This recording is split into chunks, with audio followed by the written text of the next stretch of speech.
Tonight on ProvinceWide, we're looking back at 25 years of covering your stories, the issues. When you look back at the past 5 weeks, would you have done anything differently?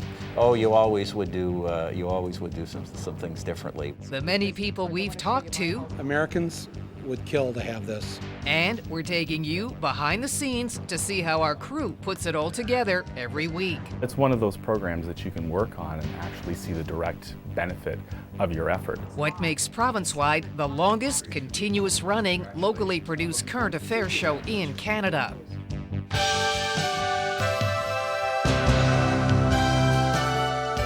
From CTV News, this is ProvinceWide. Here now, CTV's Daiene Vernile. Good evening and welcome to ProvinceWide. We're glad you could join us as we are marking a milestone. It was 25 years ago that we first went to air. In the TV business, lasting that long is quite a feat.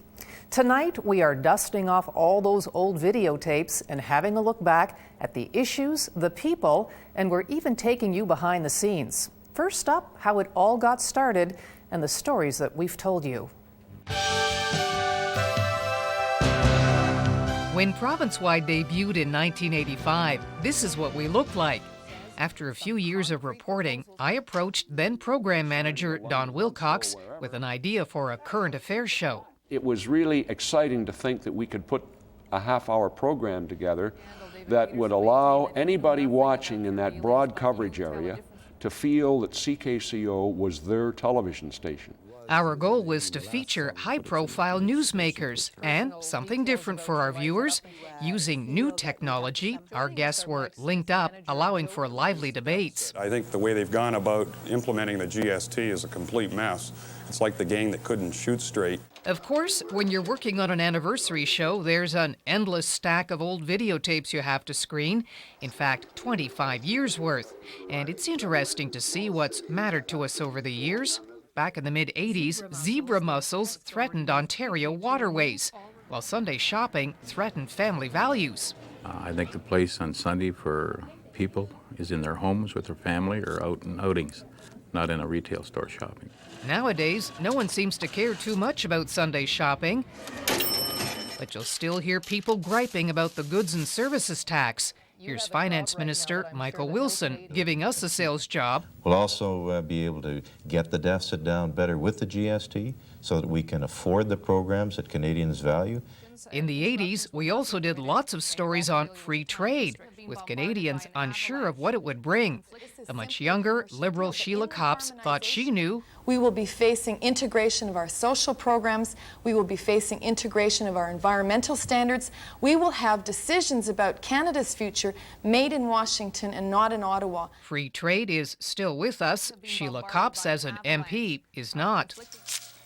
Also history, by the end of the decade, the Canadian paper dollar, replaced by the new loonie coin. As the 90s rolled in, the world watched as the Berlin Wall came down, a hot topic at this German club in Kitchener. I remember seeing Mr. Gorbachev on television not too long ago, I think it was 5 months ago, when he said German reunification will be a long, long time away. And then all of a sudden he changed his mind. Around the same time, Ontario voters changed their minds about Liberal Premier David Peterson, who surprised many by calling an early election. Things are going well. I think that this is all predictable, to be expected. There are no surprises there.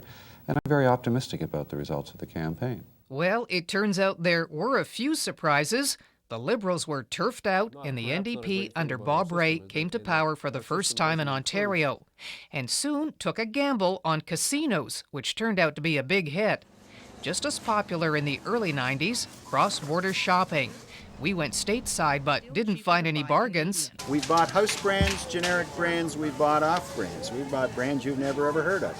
It was cheaper in Canada. Jean Chrétien brought his Liberal brand to our studios, promising to cancel the hated GST and replace it with something else. If you're going to bring in a new tax, it's going to raise the same amount of money. Point. Why put business and consumers through this exercise of having to get used to a new tax? It's going to do the same thing. No, it will not do the same thing. This is a very inefficient tax. But Chrétien never made good on that promise during his 10 years as Prime Minister.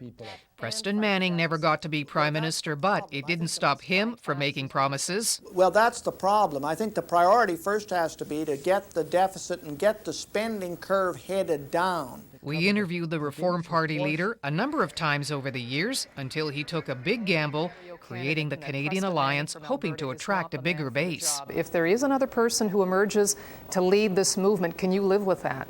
I'm a Democrat, first and foremost, and I'd be happy to accept the conclusion of that. And the conclusion, the party picked Stockwell Day as its new leader, who came under fire for saying things like this during an interview with us. I do believe that the family should be defined in a heterosexual sense, and that does not take human rights away from anyone. He lasted just over a year, but one politician with more staying power was Conservative Mike Harris. In this province-wide interview, he was making a pitch to become leader. I'm offering experience, I'm offering consistency, I'm offering the principles and the values that I believe in. While Mike Harris was trimming the fat from government spending, Ontarians were packing on the fat. Obesity became an epidemic in the 90s. The sins of Western society: fast food and faster lives. And it wasn't just adults fighting the battle of the bulge. We reported on kids not exercising, as many stayed inside to play video games. While outside, the temperature was setting new records. It had us asking this global warming expert what to expect next. Less snowy winters, probably more precipitation in winter. And in the summer, they'll be a lot hotter and a lot drier. Predicting the weather seemed easy compared to guessing how computers would respond to the start of the new millennium. But the Y2K bug never bit. And the dawn of the new millennium had us covering many more high-tech stories. So what you're saying is I've just hacked into that computer over there? That's right. Does he know it? No. In the town of Walkerton, they didn't know their water was contaminated with E. coli bacteria. A public inquiry heard how two brothers bungled water testing. And a first ever for Ontario, a sitting premier was called to testify. I deeply regret any factors leading to the events of May 2000. By 2003, Ontario voters were ready for a change. And who is it that the people of Ontario are prepared to entrust? Voters decided to trust Dalton McGuinty as their political Master Chief, not to be confused with this Master Chief. The hero of Halo showed up for a story that we did on video gaming. We also toyed around with cyber golfing, took a tour in a wind tunnel, and helped uncover a buried warship. Sort of goes like this around here and around here, coming to a point at both ends. So this is the moon That's that the moon. Cynthia Dale rides out on. Yes. We went backstage at Stratford. We're dazzled by a cat who could do tricks. Attaboy, jump. And look for ways to reduce our carbon footprint. So you don't have any utility bills? No utility bills at all. Spending the night with a group of homeless people wasn't easy, nor was nearly failing a driving test or trying to do an interview while some donkeys became a bit too friendly. Amigo, open your mouth. Come on, open your mouth. Open. There. Now come on. In recent years, we've followed all the trends, like hoarding, teen texting, and even online dating. He started telling me that he loved me after 2 days. In a roundabout way, we've discovered that there are countless stories to tell. We're one of the few stations across the country that actually has a show like this, and I think the fact that it's lasted for 25 years is remarkable. That's News Director Michael Melling. And General Manager Dennis Watson says it's our in-depth look at issues that keeps viewers tuning in. Having a show like ProvinceWide gives us the ability, and that's the royal us when I say that, because it's you and these people that do all the work, to go into stories in greater depth than we're allowed in our 6 o'clock newscast.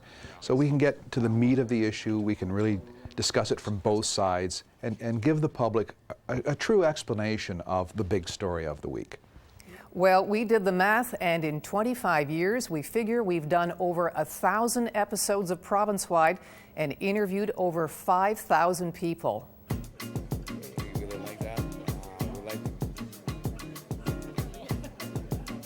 Keep watching. watching.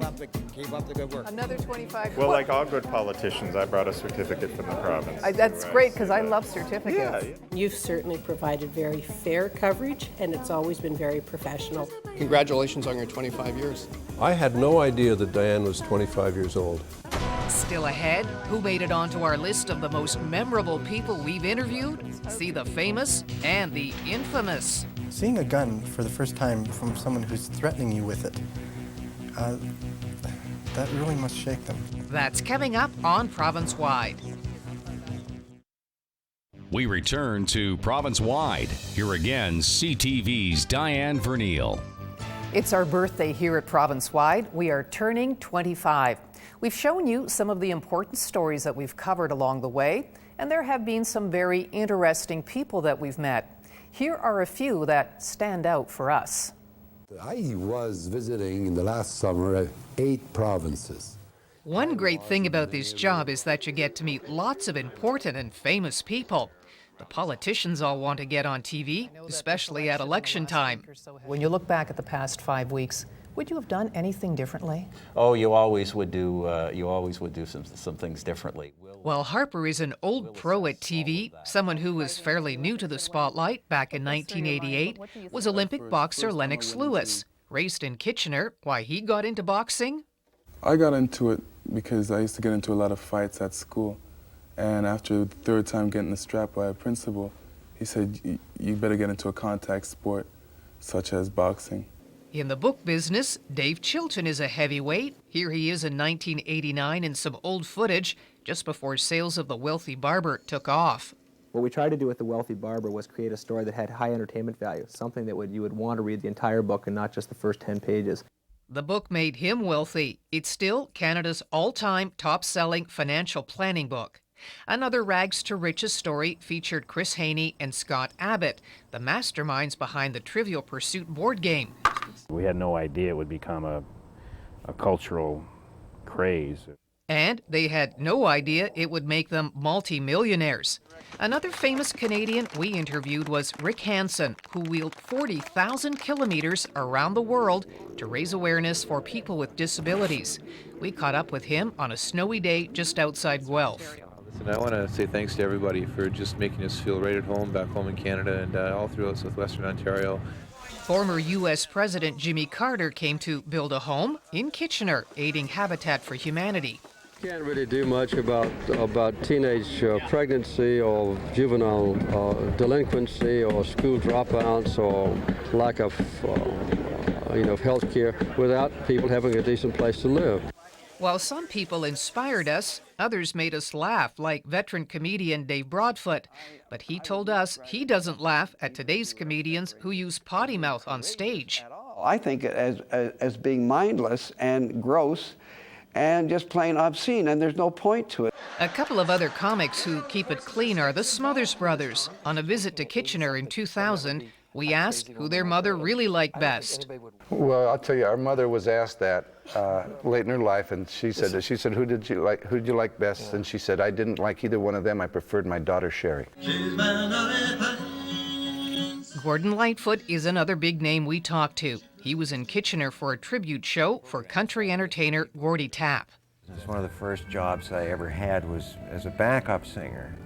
And one of the first shows I ever worked on was Country Hoedown, and Gordy Tapp was the MC of that show. One of Jane Goodall's first jobs was watching chimpanzees in Tanzania. She came to promote her conservation efforts. When I was able to observe chimpanzees using and actually making tools, modifying objects, that was a real breakthrough. A big breakthrough for hockey star Paul Henderson came in 1972 in that now famous series between Canada and the USSR. It was almost our whole ideology, our freedom against the Russians, and I think the Canadian people felt a part of that. It was war. It was our way of life against their way of life. Another hockey star who stopped by our studios, the legendary Gordie Howe, who wishes he'd earned the kind of money that players are getting today. The only thing I got to say is that they're making tremendous wages today, but I hope they keep in the back of their mind that that game goes on and there's somebody coming behind them, so let's not hurt it with being greedy on both sides. Speaking of wages, Sarah Ferguson, the Duchess of York, was paid $60,000 to give a speech in Kitchener. She was almost an hour late for our interview, seemed a bit put off at first, but then opened up about her personal life. I don't mind saying that I had a weight problem if it helps other people. But you're right, Diane. Many people say, why doesn't she shut up and stop washing her laundry in public? The life story of Erin Brockovich went public in a movie starring Julia Roberts. A lot was said about the way that she was dressed in that movie, and I know you get asked this all the time. Did you really dress like that? Yes, there would be days that I would dress like that. People don't understand Hinckley, California. It is a desert. It is like a human blow dryer out there. The less clothes I had on, the happier I was. Country singing giant Naomi Judd was very friendly. Over the years, she sold 20 million records with 50 #1 hits. Did you ever imagine you'd have this success? No, Diane. And I think anybody that tells you that is either lying or needs medication. Justin Trudeau visited Waterloo to urge young people to get politically active and to speak with us. The only way to begin to change politics in our society is for everyone to start stepping up just a little bit more every given day. Over the years, we've chatted with billionaires, ambassadors, and even accordion players. We always love talking to Canada's polka king, Walter Ostanek. Here, he just won his first Grammy Award. You can only win it again, but it's not like the first one. Once you won the first one, that's it. Derek Douglas's instrument is the grand piano, but you can't play this one because it's made out of driftwood. In fact, Derek's hobby is turning driftwood into just about anything. We tried to drill filmmaker Michael Moore with a few questions. 1 minute, Mr. Moore, 1 minute. We were lined up for an interview, then his people told us that he was too busy, but we kept trying. I drove for an hour and a half to come and see you. And that finally seemed to work. Moore was in Canada praising our healthcare system. No, I'll tell you, Americans would kill to have this.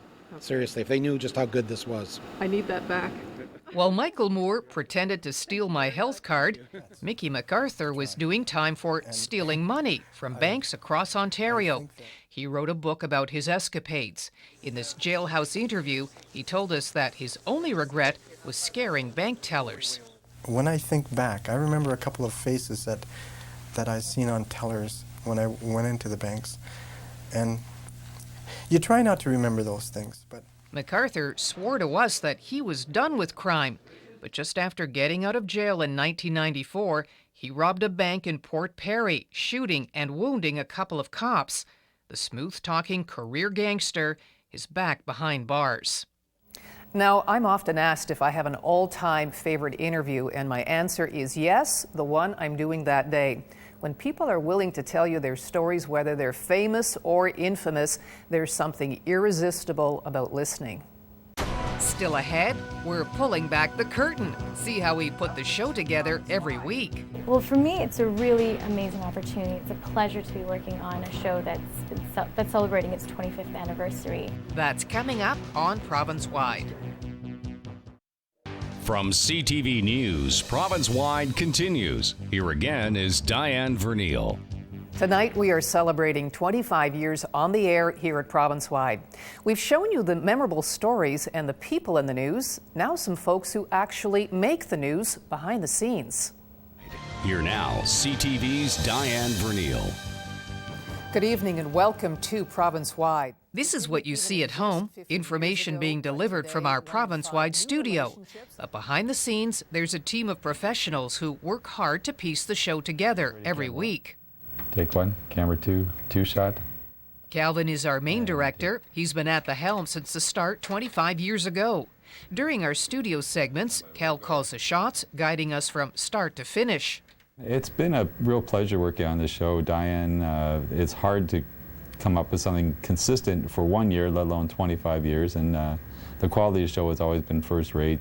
Alan is one of our audio operators. It's his responsibility to mic up the guests and make sure audio levels are perfect. Well, I can speak on that. ProvinceWide is one of those shows that I really enjoy working on. It's one of those high-quality programs that we seem to put in an awful lot of effort with very little resources. So it's one of those shows that everybody kind of pulls as many of the resources that they can. You see them in parking lots and street corners. Making sure the show is being recorded is Bob in Feed and Play. He monitors video and audio levels. Bob has also worked on the show since the start. And Warren, who keys in names on the screen, does our mail and credits at the end of the show, is another longtime employee. Fairly new to our team is Nishani. She produces the motion graphics, including helping out on our 25th anniversary logo we're using this year.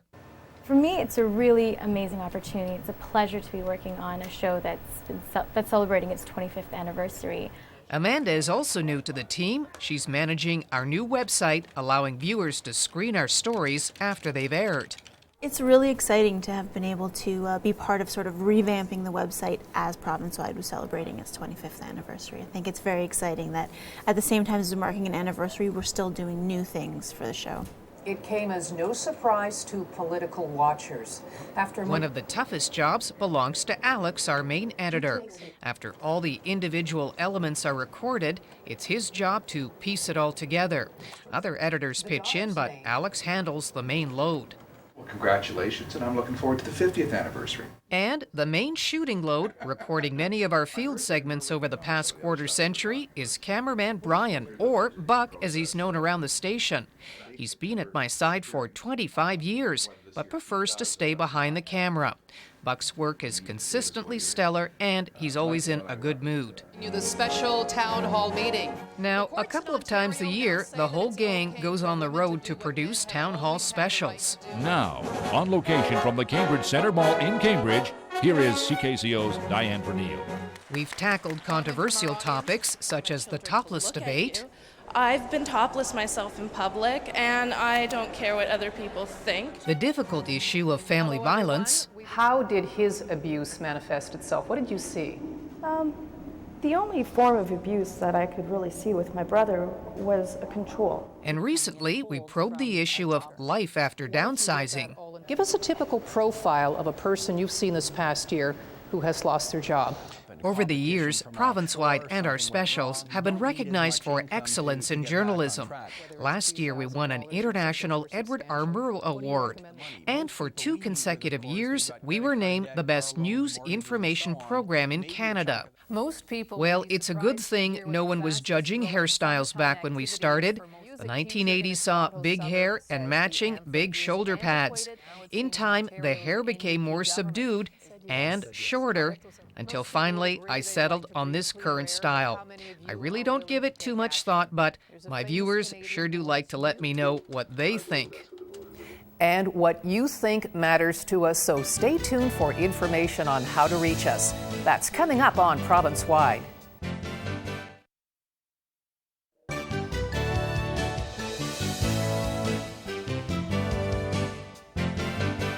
We hope you've enjoyed tonight's trip down memory lane. Our thanks go out to all the people we've ever interviewed, to you, the viewer, for tuning in for 25 years, to our ProvinceWide crew, you saw a few of them, and there are many more, and to CTV SWO for its support over the years. It's been a privilege and creative odyssey producing the show every week.